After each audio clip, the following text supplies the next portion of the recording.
Chelsea just won the Champions League, but yet we're still interested in Romelu Lukaku, Jadon Sancho, and Erling Haaland. Why? Because we have an owner that wants to win at all costs. Let's get into it. Gang, this is one of those videos where I am going to talk from my heart. Welcome to the Kavkas View, bratuki, and it is an important day in Chelsea history. We're European champions. It's fact of the matter. We are European champions, and it's convincing. And I'm not gonna lie to you, we're gonna get into that. Then we're gonna talk about Thomas Tuchel's new deal, Thiago Silva getting a new deal, Antonio Rudiger potentially getting a new deal, and what do we do next season? Because the rumours are now, we're going to go and get one of Erling Haaland, Romelu Lukaku, Jadon Sancho. What does this mean for Hakim Ziyech, Christian Pulisic, Callum Hudson-Odoi, the future of our formations? We're going to talk about all of that today. We are going to talk about all of that. So stay tuned, stay to the very end, and let's get into it. But before we get started, because we're all in the glorious, gracious mood, there is a lot of us watching this video. 300 likes we are aiming for. Today it's ambitious. But listen, big man, we just won the Champions League. So why can't I be ambitious? Let's aim for 300 likes. Help a brother out. Honestly, it's free. It takes nothing from your day. It's just one click. It does not do anything for your day apart from help a channel that you clearly appreciate. So thank you very much for that.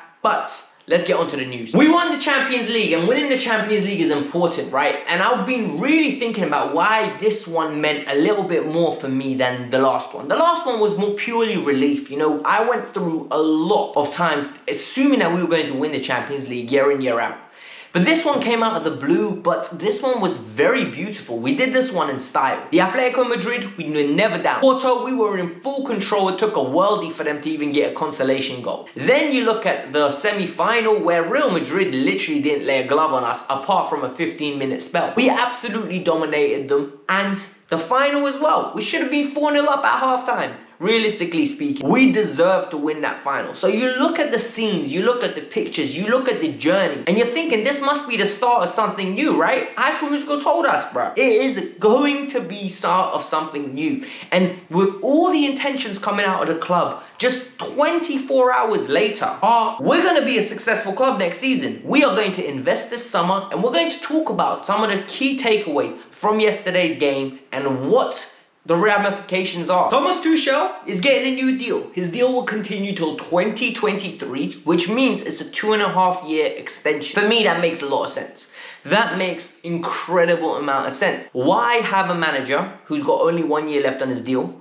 Give him 2 years, let him be at the club, and let him build. There's no point giving him 5 years. Look, Chelsea are not in the business of having a manager for 5 years. Well, today should prove to you that, right? We won the Champions League because we sacked Frank Lampard and we opted to go for Thomas Tuchel. If we didn't sack Frank Lampard, we most probably would have missed out on top 4, but we would have had a project. Chelsea's project is collecting as many trophies. Once we accept that, we can move on. Project number 2. Thiago Silva's getting an extension. A 1-year deal. He's getting an extension. And why is he getting an extension? Because he deserves the extension. I think Chelsea are running a meritocracy here. If you play well, you perform, you're going to get a new deal. If you play poorly, you'll be told to kick. And I think this is how big clubs operate. I understand under Sir Alex Ferguson, there were years, right, where Man United didn't win, but then they came back with 3 trophies. But the thing is, Man United spent the most money there, so it worked. The disparity between the clubs in financial terms was ridiculously big. So Manchester United could do that. But Chelsea's blueprint is simple. We invest heavy, which means you win stuff. If you don't win stuff, we move on. The thing is, Tuchel with continuous success could build up a tolerance where we won't sack him. And for me, it's exciting. Antonio Rudiger, another man who is going to earn a new contract. And for me, that is wonderful because Tony deserves a new contract. Antonio absolutely deserves a new contract. And I'm going to apologize right now, by the way. If you look at my old videos, I used to slaughter Antonio Rudiger for his performance. Never anything about him personally. Never anything that was sort of crossed the line. Only thing I spoke about was his footballing performance. I was never happy with him. I always felt like he had a mistake in it. But Antonio Rudiger, like I've been apologizing for the last month, now I deserve a proper apology. You have been fantastic. You have been what a perfect centre defender at Chelsea Football Club should be. You have been a leader, you have been vocal, you have been performing like a star, blocking shots. Yesterday his block was one of those blocks that wins us the Champions. That block will go forever in my memory as one of the elite moments at Chelsea Football Club. Because that block keeps it 0-0 and we move on to win it. I will never forget what he done with Luis Suarez. He spoke up to Luis Suarez, did nothing stupid, stand up straight, give him that passion, we're winning. Bro, yap all you want, Louis. It don't matter, be that little chihuahua that you are, Luis Suarez. But Rudiger will beat you up, bruv, if they ever came into scraps. But Rudiger used his brain, he was controlled, and he was a leader. He was literally a leader. And I think you can't underestimate how important leaders are. So we need to keep him at all costs. I think there are big decisions to be made now. And I think whilst a lot of us are going to be celebrating, I like to look to the future. And I think one of the big decisions now that needs to be made is, does Tuchel want to build a 4-3-3 or 4-2-3-1 formation? Or does he want to have a back three formation permanently? Because regardless, we're going to have a default formation. Of course, in the big games, we can always revert to a 3-4-3 and attack teams in that direction. Because I like it. Look, a good manager has to be fluid. He needs to be flexible. He needs to know how to change depending on your opponent. I don't believe one system fits all. I really don't. Chelsea do have an issue against smaller teams. We have an issue of scoring goals, and that issue will be needed to be fixed for next year. Like, we have to fix it. There is no way around it. The most important thing now is Chelsea have to decide what do they want to do. So if we're going to go with a 4-3-3, it means we need to keep Callum Hudson-Odoi, Christian Pulisic, and Ziyech. We have to keep all three. Because if we keep all three, there's going to be room for all of them. And one of the ways there's going to be room for all of them is if we go and sign a striker. Hence why we're being linked with Romelu Lukaku. We're being linked with Erling Haaland. Everyone is reiterating Erling Haaland is Chelsea's #1 target. That deal will not happen. I'm telling you now with certainty.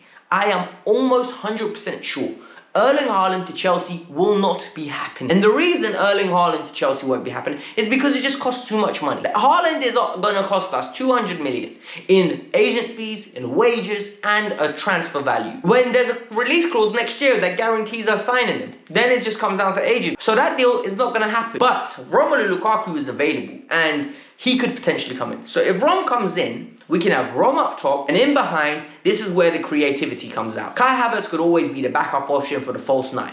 That's sorted. The attacking midfield position will have to be shared between Kai Havertz, Hakim Ziyech, right, and Mason Mount. Then, on the right-hand side, we can have Callum Hudson-Odoi, Christian Pulisic, Ziyech, and Mount doing the wing roles. You see, Timo Werner. All of a sudden, we have the players. We just need to sign that vocal striker. Or we can go the other route. The route that I prefer going down. And this route, in my opinion, is the route to go.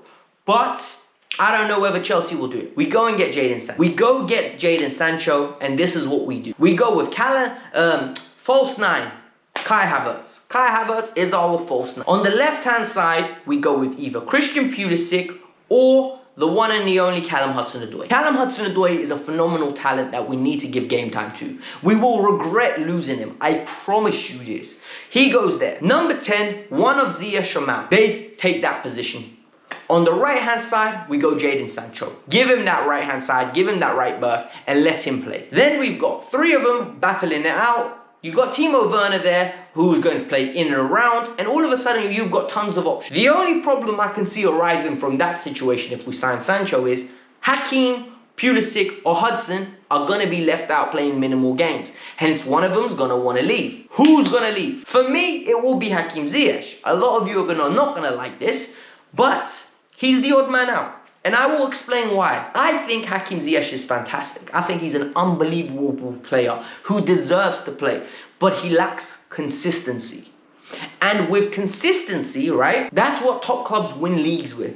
And the problem here is, if he doesn't play regularly, he's the one that can make the least impact when he plays. And at his age, he can't afford not to play. He is 28 years old. This has nothing to do with me having an agenda. This is just my perspective. I think Christian Pulisic highlighted yesterday why he's a phenomenal talent. Him on the left or the right is versatile enough to do that. Callum Hudson-Odoi needs to be playing because he can play that right wing back position, right wing, left wing, even Cam I think he can do, because he's so creative. With Hakim lacks the athleticism. And for me, if we get Sancho through the door, I'm very happy to go with Hakim leaving. But if we go get a striker, we need to keep Hakim Ziyech. That's my personal opinion. I think that's the first position Chelsea need to fix. The second position Chelsea need to fix, and for me this is very important, the centre-back. I think a centre-back is integral. I think it's time to not get rid, time to sell and move on Kurt Zouma. I like Kurt Zouma, but I think we can generate £40 million for him. I think if we sell him and we bring in a Rafael Varane, a Marquinhos, someone who has value to his name, you know, someone who is, whoa, this is going to raise the level. We go 3 at the back, cool, that's what we do. We sign a centre-back. If we don't go 3 at the back and we go stay with a 2, we need a CDM. And I'm not saying Declan Rice, because I don't think Declan Rice is worth that money. But we need somebody. Chelsea, get your finger out your bum and start looking for the right man. Look for the right CDM to take us to the next level. I will come out with videos in the coming days, most probably with target of who those CDMs could be. And I want you guys in the comments below to interact with me. Tell me what way do you think is the right direction. But I think the last thing we need to do now is sit on our high horse, think we're European champions and not plan. We finished 4th and we just finished 4th. We need to add to the squad and we need to win the Premier League. We got the Super Cup coming up. I want to win that. We got the Club World Cup coming up. I want to win that. I want that star above our badge. And that's it, guys. This was the Kavkas View. Hit the like button, subscribe to the channel, and we're European champions. I'm going to continue saying that until it gets boring. And it won't get boring. Peace out. Bye.